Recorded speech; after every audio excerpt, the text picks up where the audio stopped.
Hello mga mi, and welcome ulit sa akin mini vlog ng Buhay Nanay, affiliate / content creator. Ano ba? Hindi siya ano.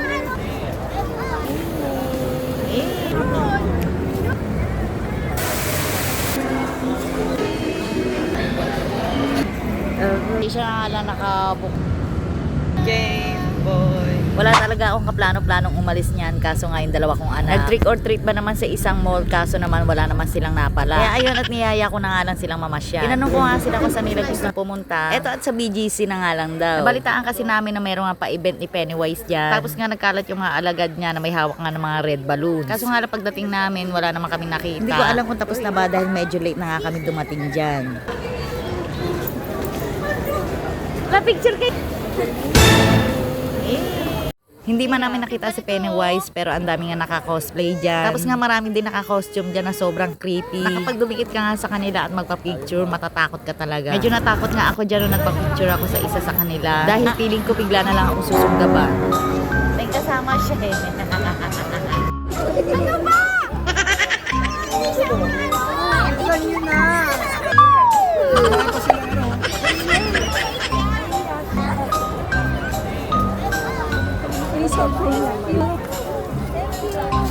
Ang lalakas nga ng loob magyaya tong mga takot naman. Sa bagay hindi ko sila masisi kasi ang lalaki nga ang tao, tapos matatangkad. Nung nagtanggal nga ng maskara yung isa dyan, foreigner pala. So after nga niya, pinuntahan namin yung pinaka-famous dito, big screen nila. Na feeling mo parang wala ka sa Pilipinas, para ka nasa ibang bansa. Ganda nga yung place, walang kalat, malinis. At payo ko nga lang sa mga gusto magpunta dyan, magbaon talaga kayo ng bala. Alam naman natin na kapag BGC, medyo pricey talaga yung mga food dyan. At panigurado mapapagod at gugutumin kayo sa pag-ikot-ikot at paggala.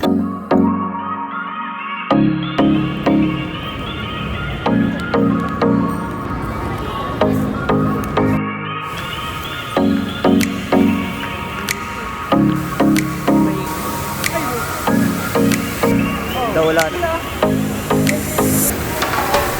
Medyo nakaramdam na nga kami ng gutom, kaya eto at naghanap-hanap muna kami ng makakainan. At syempre bago nga ako nagpunta dyan, nag-search na talaga ako ng affordable na makakainan. At ito nga lang yan sa may food district. Sa may 1 Bonifacio High Street ground floor. Sabi nila isa daw to sa mga affordable na makakainan dito sa may BGC. Pero para sa akin, medyo pricey pa rin siya. Masanay kasi ako sa karinderya, yung turo-turo lang ba? Eme!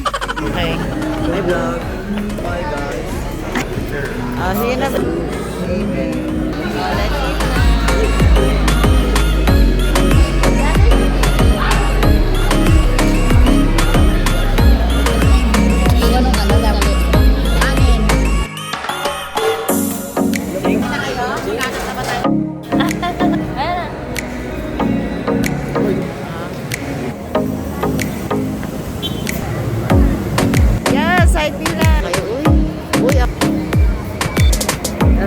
After nga namin kumain, dahil andyan na rin naman kami sa may BGC, nag-decide na nga din kami puntahan yung Mega World Uptown Mall. Akala nga namin malapit lang siya dito sa may Bonifacio Street. Medyo may kalayuan din pala at medyo napagod talaga kami sa paglalakad. Tapos nga pagdating namin doon, sarado na nga yung mall. At nalungkot talaga yung dalawang bata dyan dahil balak pa nga nila maglaro sa loob. Kaya ayun, sabi ko sa kanila, marami pa namang next time, bawi na lang sa susunod.